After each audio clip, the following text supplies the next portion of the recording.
प्रिय विद्यार्थियों, कबीर के कुछ दोहे हम अंतिम चरण में हैं। जरना को अंग है। जरना का भी या तो जानना हो सकता है इसका अर्थ, या कुछ और हो सकता है, क्योंकि जरना शब्द का भी सटीक अर्थ मुझे मिला नहीं।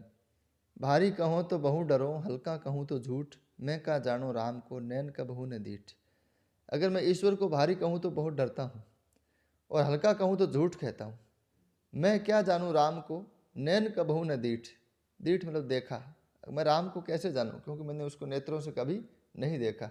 असल में यही बात निर्गुण ब्रह्म की कही जाती है कि उसको न तो भारी कहा जा सकता है, न उसको हल्का कहा जा सकता है, न उसका जन्म होता है, न उसकी मृत्यु होती है, न उसके माता है, न उसके पिता है, न उसका रंग है, न उसका रूप है, न कोई आकार है। वह निराकार है, वह निरंग है, वह किसी भी प्रकार की विशेषताओं से परे है। इसलिए वो कहते हैं कि मैं क्या कहूँ उसके बारे में, मैंने उसको कभी नेत्रों से देखा नहीं। दीठा है तो कस कहूँ, कहो न को पति आए। अगर दीठा है मतलब आत्मा अगर जीवात्मा से परमात्मा से मिल भी गई, जीवात्मा परमात्मा से मिल भी जाती है, और कुंडलिनी का जो हमने रहस्य जाना वो पूरा भी हो जाता है प्रोसेस, तो हमें परमात्मा की अनुभूति तो हो जाती है, लेकिन उसको हम दूसरे से कह नहीं पाते।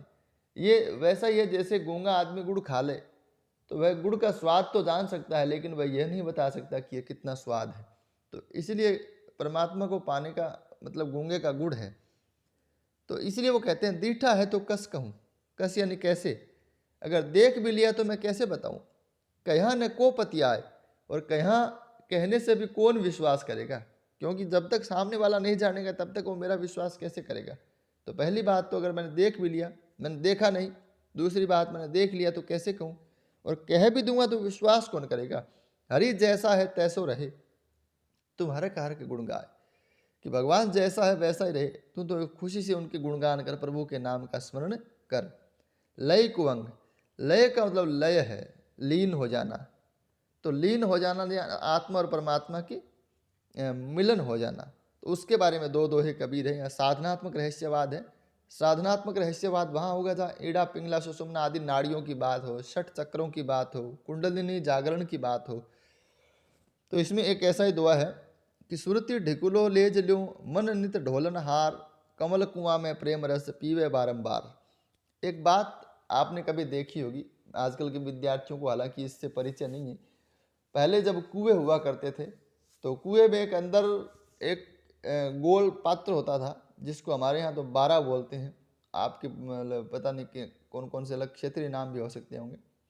यानी कुएं के अंदर गोल चमड़े का या टायर की ट्यूब का भी बनाया जाता था, रबड़ का भी, उसको बारा बोलते थे।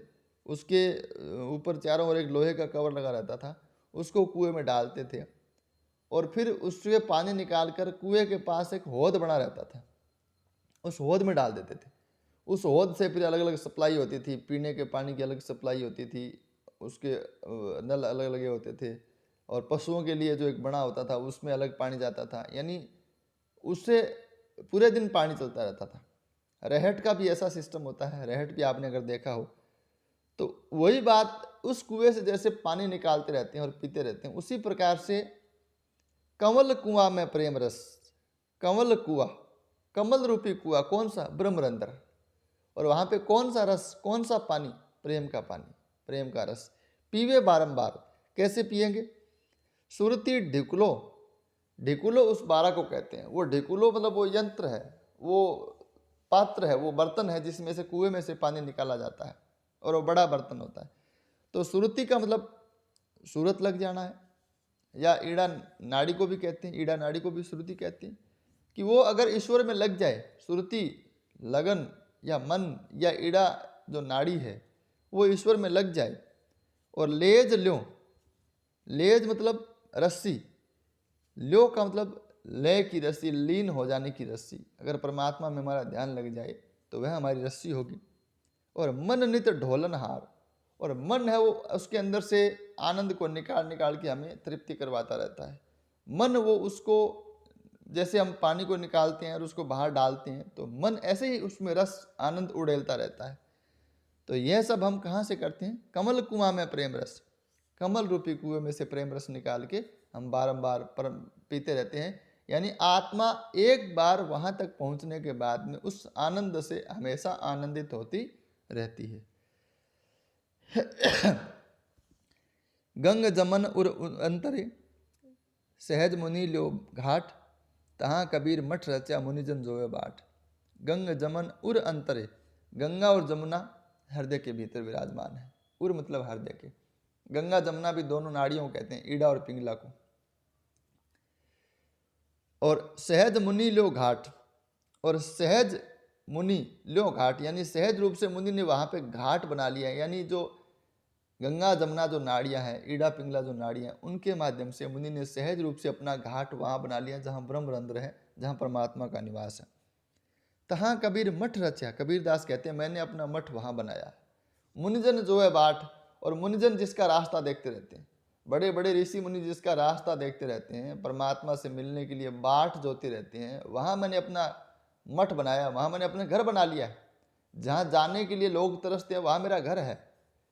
तो यही बात वो कहना चाहते हैं कि गंगा और जमुना मेरे भीतर है, यानी दो नाड़ियाँ मेरे भीतर हैं, ईड़ा और पिंगला, और उससे मैंने सहज समाधि जो ले ली है और वहाँ मैंने अपना घाट बना लिया है। सहज समाधि मैंने ले ली है शून्य में, शिखर में, और मैंने अपना मठ वहाँ बनाया जहाँ पर मुनि जाने के लिए रास्ता देखते रहते हैं, जहाँ जाने के लिए मुनि लोग हैं वो तरसते रहते हैं। तो उस शून्य शिखर में, ब्रह्मरंध्र में मैंने अपना घर बना लिया है, यानी जीवात्मा परमात्मा के साथ मिल गई है। निहकर्मी पतिव्रता को अंग, निहकर्मी पतिव्रता को अंग यानी एकनिष्ठ पतिव्रता, यानी एक के प्रति प्रेम। तो ऐसा दोहा ये है, कबीर रेख सिंदूर की काजल दिया न जाए, नैनु रमैया रमी रहा दूजा कहाँ समाया। कबीर रेख सिंदूर की काजल दिया न जाए, कबीर दास कहते हैं कि जहाँ सिंदूर की रेखा हो वहाँ काजल नहीं दिया जा सकता।